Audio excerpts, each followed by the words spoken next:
Hello friends, welcome to Take Two for this Wednesday, the 6th of August, 2025. I'm Jeannie and I'm so glad you've decided to come along for the ride on this home day. Well, I just want to say in advance, thank you so much for those of you who have already started sending me birthday greetings. I do have a birthday coming up on Friday, and so far I've already been showered with all kinds of wonderful love from you folks out there. So thank you for those of you who have remembered. You make the next birthday just that so much easier to slide into. Well, I read something so mind-blowing the other day that I thought, no, this can't be true. So I made sure, to do some research to make sure it was in fact true and not just an urban legend. But a story is told at how the brother of John Wilkes Booth rescued the son of Abraham Lincoln from a potential disaster when he fell on a train platform. He actually saved his life. Now, you hearing what I'm saying? The brother of John Wilkes Booth saved the son of Abraham Lincoln, and 2 years later, John Wilkes Booth murdered the president, President Lincoln. Now, is that not crazy? One of them rescued Lincoln's son, and the other one murdered the president. That is crazy. Two brothers, one a good man with love in his heart and bravery to save the life of this man. It could have probably, both of them could have died, but he risked it to save Robert Todd Lincoln.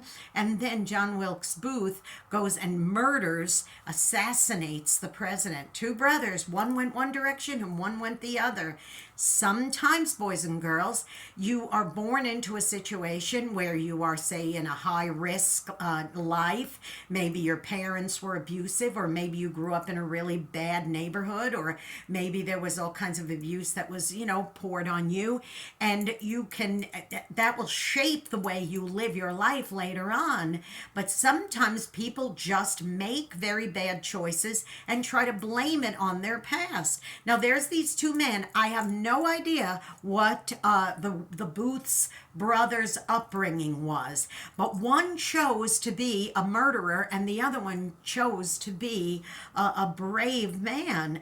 And I think that sometimes we will take our background and our things that have happened in our past, and it starts going from the reason why we act a certain way to an excuse for behaving a certain way. I knew a woman years ago, and she had a really bad attitude and was always very self-absorbed and very nasty and very troubled, and she kept apologizing and all that. But one day she was acting particularly rude and misbehaving. I was working with her, actually, and I said, "Why are you acting like this? Would you stop?" And she said, "Don't you understand? When I was 6 years old, I had a tragedy happen to me, a terrible traumatic thing, and that's why I act like this." And I thought, honey, you're 40. You've been carrying this around for 34 years. You mean to tell me you actually know the reasons why you behave this way and you use it as a continual excuse to behave badly?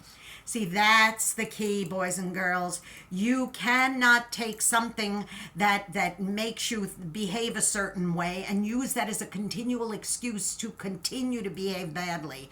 I had some trauma happen to me as a child.